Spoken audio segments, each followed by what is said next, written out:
وہ کہتے ہیں نا کہ جب بغداد لٹ رہا تھا اور بغداد کے اوپر تاتاری حملہ کر رہے تھے تو بادشاہ سونے چاندی اور ہیرے جواہرات اکٹھے کر رہا تھا، تو انشاءاللہ 20-30 سال بعد تاریخ یہ بھی لکھے گی، مورخ لکھے گا کہ جس وقت پنجاب لٹ رہا تھا، لوگ بہ رہے تھے، ان کی زمینیں بہ رہی تھی، اس وقت پنجاب کا وزیر اعلیٰ پرویز الہی، جس کو عمران خان پنجاب کا سب سے بڑا ڈاکو کہتا تھا، وہ اسی عمران خان کے جلسے کی تیاریوں کے اندر مصروف تھا۔ اسے اتنا وقت میسر نہیں تھا کہ وہ اپنی عوام کے لیے یہاں پہ آ کے ان کے سر پہ دستے۔ السلام علیکم ناظرین، میں اس وقت موجود ہوں تونسا سے آگے جلو والی، جو علاقہ سب سے زیادہ متاثر ہوا ہے حالیہ سیلاب کے اندر۔ یہ جو پیچھے آپ کو پانی نظر آ رہا ہے حد نگاہ،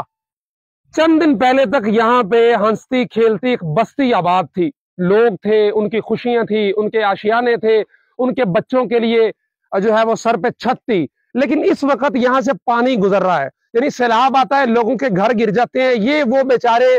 لوگ ہیں جن کے صرف گھر نہیں گرے بلکہ ان کی زمین بھی ساتھ چلی گئی ہے۔ یہ دیکھیں آپ، یہ کٹ دیکھ رہے ہیں، اس سے پہلے یہ جو کٹ تھا یہ اس طرف جہاں تک پانی ختم ہو رہا ہے اس سے پرلی طرف تھا، یہ گلی تھی، گلی کے پار مکانات تھے، مکانات کے اندر پھر گلیاں تھیں اور پھر جا کے آگے بند تھا اور سپر وغیرہ تھے۔ مولانا سہیل طیب صاحب میرے ساتھ کھڑے ہیں، بتا رہے تھے کہ تقریباً 200 مکانات تھے جن کے اندر اگر مجموعی تعداد سے رہنے والوں کی تعداد نکالیں تو وہ 1500 بنتی ہے۔ اس کے علاوہ یہ پیچھے ہمارے اس کے ساتھ ساتھ جو گھر ہیں یہ بھی بالکل گرے ہوئے ہیں، اور یہ وہ گھر ہیں جو لوگوں نے خود گرائے ہیں تاکہ چھتیں گرا کے ان کے اندر سے ٹیئر گارڈر وغیرہ نکال لیں، ورنہ اگر اسی طرح پانی کے ساتھ یہ بہ گئے تو پھر ہمارے ٹیئر گارڈر بھی نہیں جو ہے وہ بچیں گے۔ اچھا، اچھی بات یہ ہے کہ یہاں کے جو مقامی ذمہ دار تھے ان میں سے ایک نے 15 کنال، ایک اور نے 15 کنال، ایک نے 9 کنال جگہ دی ہے کہ جن لوگوں کے گھر یہاں پہ پانی کے ساتھ اور زمین بھی چلی گئی ہے ان کو وہاں پہ آباد کیا جا سکے۔ مزید مولانا سہیل طیب صاحب بتاتے ہیں۔ جی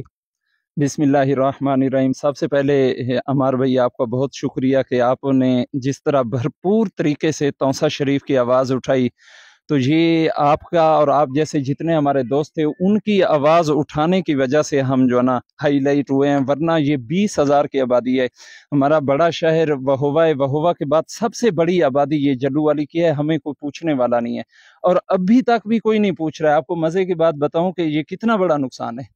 اس کے باوجود بھی ابھی تک ایسی صاحب نہیں ہے، ڈی سی صاحب نہیں ہے، انتظامیہ کی نہ اہلی کی بات سنیں۔ یہ دیکھیں، یہ سفید ریش بزرگ کھڑے ہیں، پسینے کے اندر بھیگ رہے ہیں، یہ سیالکوٹ سے چل کے آئے ہیں اپنے بھائیوں کی جو ہے وہ داد رسی کرنے کے لیے، ان کی امداد کرنے کے لیے، لیکن اے سی صاحب بہادر جو ماشاءاللہ آپ کو پتہ ہے اعلیٰ کوالیفائڈ ہوتے ہیں اور ایک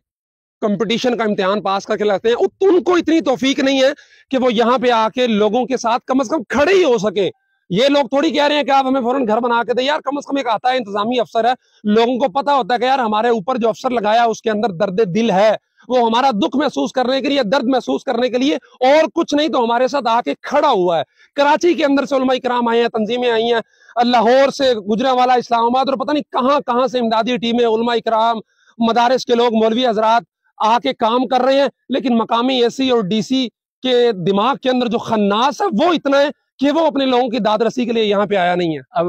ان کے نہ آنے کی وجہ سے لوگ اتنا خوف و ہراس میں ہیں۔ میں نے آپ کو پیچھے گھر دکھائے تھے نا، تو وہ ابھی بھی لوگ آہستہ آہستہ ان گھروں سے انخلا کر رہے ہیں، گھروں کی چھتیں اکھیڑ رہے ہیں، وہاں سے ٹیئر گارڈر نکالنے کی کوشش کر رہے ہیں، نامعلوم کب رات کو دن کو کس ٹائم پانی آ جائے پھر گھر گرنا دوبارہ شروع ہو جائے۔ یہاں پانی تھا کتنا جب یہ گھر گرے ہیں؟ یہ تو ہمارے جو 20 فٹ سے زیادہ اسٹڈ لگے ہوئے تھے، پانی اتنا زوردار تھا اور اتنا بڑا تھا کہ وہ ان 20 فٹ اسٹڈ کے اوپر سے گزر کے آیا ہے، تو ان کو وہاں پہ ختم کر دیا۔ درمیان میں ان کے ریت تھی، وہ ریت بھی ختم ہو گئی، وہ اس کے دونوں طرف سے جو پتھر لگے ہوئے تھے وہ پتھر بھی ختم ہو گئے، تو وہ اندازہ یہی ہے 20-25 فٹ کا کم سے کم پانی ہوگا۔ تو اب ان کی لوگوں کی جو بحالی کی کیا صورتحال ہے؟ اچھا، پہلے میں آپ کو یہ بتاؤں کہ یہ لوگ جو نا، اب یہ پوچھیں کہ یہ لوگ ہیں کہاں پہ؟ بالکل، یہ اہم سوال ہے۔ سب سے بڑا مسئلہ یہ ہے کہ یہ تقریباً 20 دن ہونے کو ہیں یہ سیلاب کو، حکومت آ کے ان سے پوچھے کہ اللہ کے بندے آپ کا گھر بھی چلا گیا، زمین بھی چلی گئی، سب کچھ چلا گیا، آپ کہاں رہ رہے ہو؟